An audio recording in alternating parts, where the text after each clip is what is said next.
Alors bonjour à tous. Alors aujourd'hui on va voir la deuxième grande pièce maîtresse de votre perte de poids, de votre remise en forme. Alors c'est une carte à jouer, c'est une pièce maîtresse qui va vous permettre de booster votre diète d'une manière spectaculaire et surtout ce qui va être capable de faire ce que la diète ne peut pas tellement faire, c'est-à-dire vous donner une apparence plus attrayante, vous resculpter une ligne. Alors je veux parler bien sûr de l'exercice. Alors, l'exercice, c'est mon fameux point de contrôle numéro 3 que je décris dans l'épisode 2. Alors, l'exercice, si vous demandez quel peut être son rôle pour quelqu'un qui veut perdre du poids, eh bien la réponse est un peu particulière, parce que mal cadré, mal effectué, eh bien l'exercice peut être tout à fait décevant. C'est ce que expérimentent des centaines de gens, hein, peut-être vous aussi, qui ont été déçus par l'exercice, qui ont fait des efforts, qui se sont révélés vains. Non seulement il peut être décevant, mais pire encore, dans quelques cas, il peut être contre-productif. Ça, c'est ce que nous allons voir tout de suite après.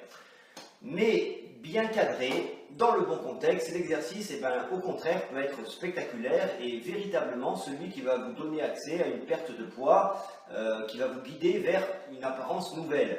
Alors, il peut être très rapide d'efficacité, hein, vous pouvez voir son effet sur le corps quasiment en quelques séances, hein, d'une semaine sur l'autre. Et aussi, c'est celui qui va bien sûr finir de donner un aspect, un finish qualitatif à votre diète, sans quoi une perte de poids, dans le pire des cas, sans exercice, mal conduite, eh ben, peut vous conduire à un aspect maigre et gras, hein, et ainsi ressembler à une grosse chenille toute boudinée qui aurait perdu du poids. Alors, tout de suite, je vous propose de voir pourquoi eh bien, l'exercice a comme ça déçu un nombre incalculable de gens. Alors, si vous avez suivi les épisodes précédents, vous savez que la condition sine qua non de la perte de poids, c'est le déficit énergétique sur le plan global. Bien, quand vous faites de l'exercice, naturellement, vous dépensez une certaine somme énergétique, un certain nombre de calories. Mais malheureusement, ce nombre de calories, cette dépense énergétique, vous n'allez peut-être pas pouvoir en profiter à 100%. Pourquoi? Eh bien tout simplement parce que vous allez rembourser cette dépense, plus ou moins partiellement, par les repas qui vont suivre. Alors c'est très variable selon les cas. Dans le meilleur des cas, ça va être le sédentaire qui a de très mauvaises habitudes alimentaires, qui grâce à l'exercice va un peu se réguler au niveau quantitatif, et donc lui va être plus ou moins capable de profiter de l'exercice comme ayant un impact direct sur sa perte de poids.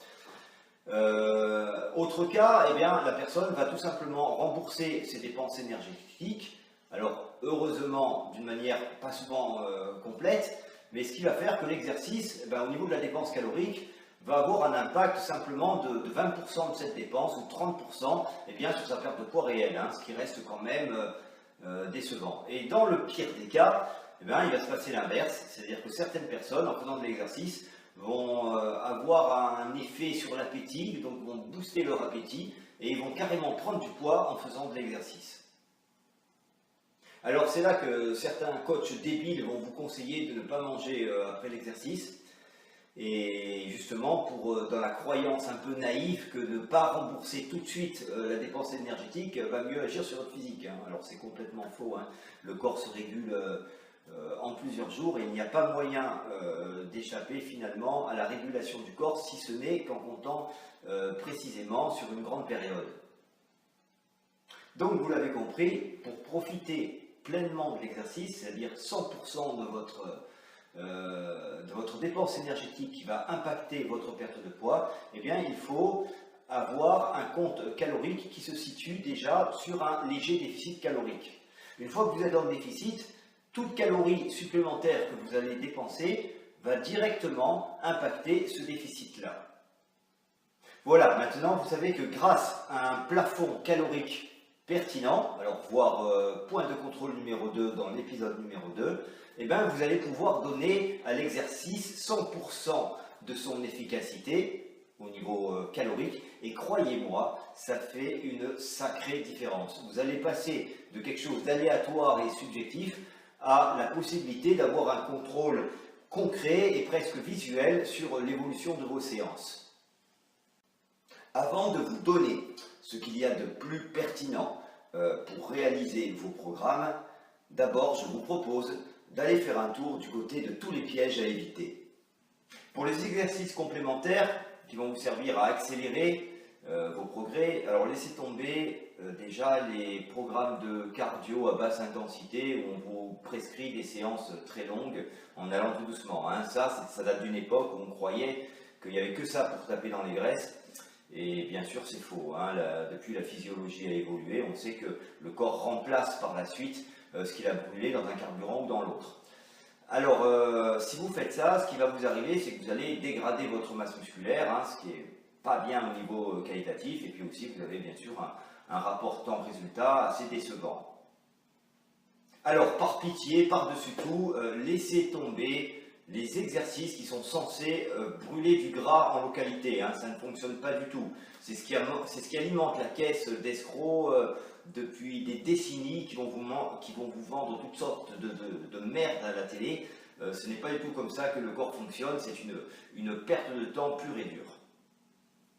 Alors laissez tomber aussi les super séances couteau suisse, hein, où vous allez faire plein d'exercices dans des styles différents. Alors même si c'est très marrant, hein, ça ne sert principalement qu'à valoriser le coach, hein, parce que c'est pas ce qu'il y a de mieux au niveau de la progression et du suivi, hein, tout simplement. Dans la même idée, évitez aussi les exercices high-tech, hein, où on mélange plusieurs trucs.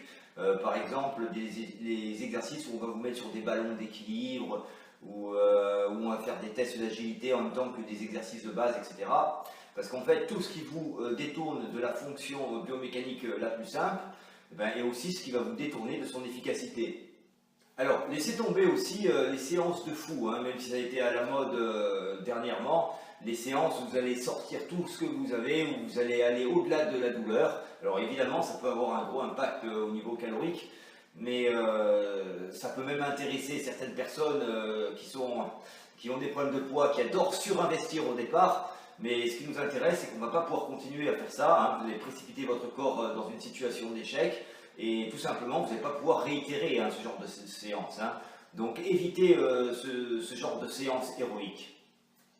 Alors d'une manière générale, évitez toute séance où il n'est pas possible d'appliquer un suivi, une méthode de progression pour suivre l'évolution, une méthode de progression pragmatique.